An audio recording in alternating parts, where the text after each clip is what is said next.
Basilisk. We're gonna do an anime review for Basilisk. I just finished this up the other day, and I gotta tell you, chat, I fucking loved it. I loved this anime. The thing that I liked about it the most was how brutal it was, how dark it was, both like visually and I don't know how to say it, figuratively dark, you know? Like it's dark visually and figuratively. Yeah, thematically, I'm trying to think of the right word. What are words? There was something about the way that this anime looked, watching it, that was like, I don't know, it like something else went off in my head when I was watching it and like made me love it. Like kind of how I felt every time Alucard was like on the screen.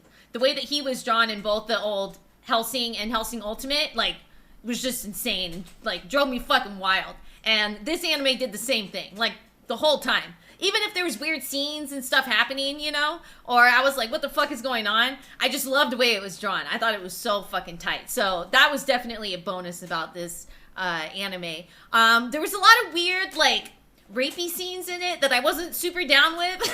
Like, I mean, I don't mind a little bit, you know, little bit of hentai, but like this shit, sometimes it went a little too far. It went a little too far, but I get it, you know, it's part of the anime, I guess.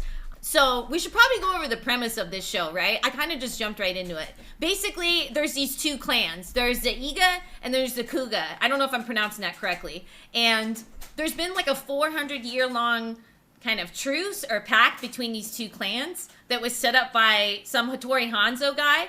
You know, that these clans are not going to fight with each other, right? Hundreds of years later, two of the clan members from each clan are going to get married. And the goal of this is to bring these two clans together, you know? So they'll never fight again. And they'll always be friends. IRL friend. But what happens right before that is the two elders from each side, from the Kuga and the Iga, they end up having a fight to the death. And it like breaks the truce, basically. So the Iga find out first, which Oboro Dono is on that side. And they start to plot against the Kuga. So they have a list of every 10 people from each clan on this scroll. Because whoever is left on their last basically wins. Like, I don't really know what they win. They're just cool? I don't know. But they're the winner, okay? They're gonna be the winner and like the ruler. So they're like, well, fuck you guys. They've got long-standing like grudges and beef against each other, which ironically a lot of it was caused by Tenzin, apparently. But we'll get to that later. That's how the anime starts off. These two motherfuckers in the middle are supposed to get married, Oboro Dono and Genosuke, okay? But then the Iga find out that the truce is broken. They start trying to pick off the Kuga. Kuga obviously find out what's up. They start picking off the others. And one by one, over the anime, each clan, they just start slowly losing members of the clan. Slowly losing members of the clan. So all the people that you see on the screen, they all have special abilities. I'm trying to look at the name. Ninpao Chu? I don't know if I'm saying that correctly. But that's basically what their skill is named after. And they're all these weird specialized skills. Like some of the people are like sticky vampire girls where they can like literally suck the life out of you, kind of like Rogue style. She had a killer body. Like killer body. She was totally shredded. Totally fucking shredded, dude. Man, she had a nice body.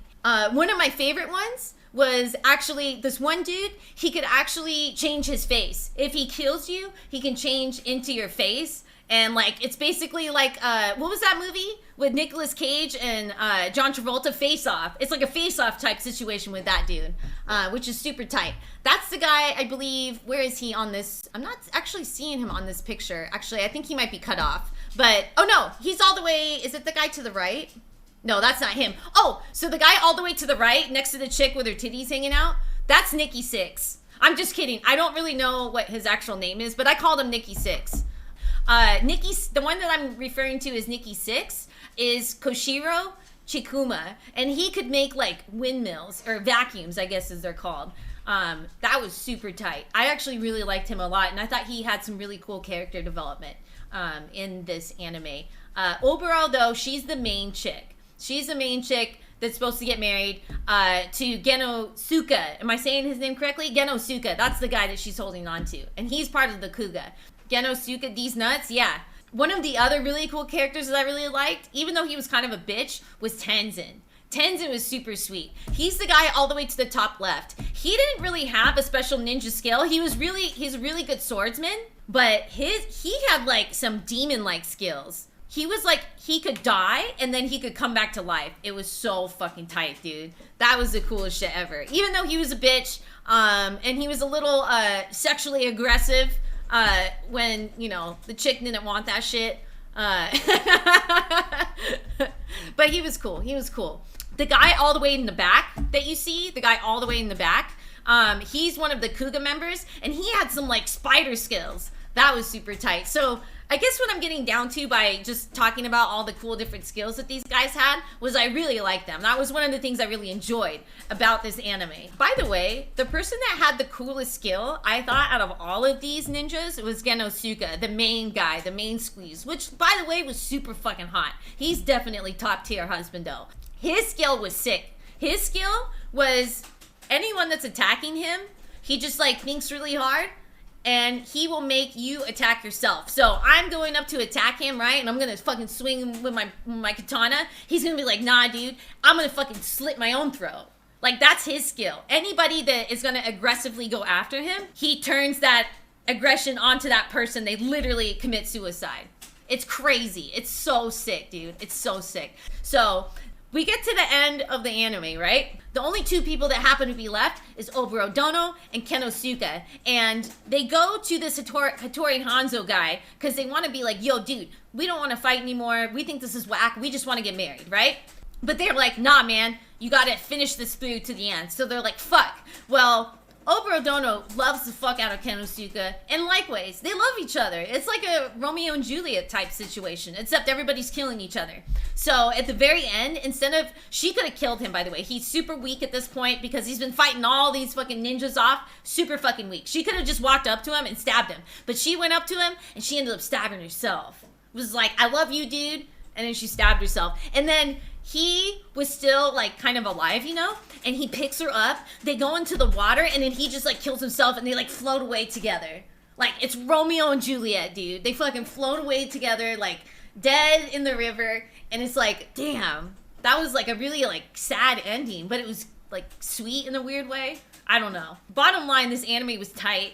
I loved all the different once again, like all the specializations that all these different ninjas had. It was super tight. Again, we had a sticky vampire girl that would suck the energy from you. We had a guy that could just kill you by thinking about it, because you just end up killing yourself. They had Nikki Six had tornadoes and shit. There was a spider dude. There was a string dude. Like, they had all kinds of shit. Oh, I forgot to mention the guy all the way in the top right of the screen. That guy was tight as fuck. He could go into walls and shit. He could like morph into walls. It was so crazy. That was tight. I started to think to myself, out of all these characters, which skill would I want to have? Which skill would I want to have? And I think I really would want Kenosuke's skill the most. I think that's the tightest one ever, honestly. I think that's the one I would want. What would you guys want? You should hit me up on the comments, in the comment section of YouTube. Anyways, thanks for listening to my anime review. As far as what I would give this out of a 10, I really like this anime a lot. I would say I'll give it a 7.5 out of 10. It was really fucking good. If it was very good, why a 7.5? A 10 would have to be like everything is perfect though, you know? Thank you guys so much for hanging out. I really appreciate it. You guys are amazing. I'll catch you guys next time, all right? I'll be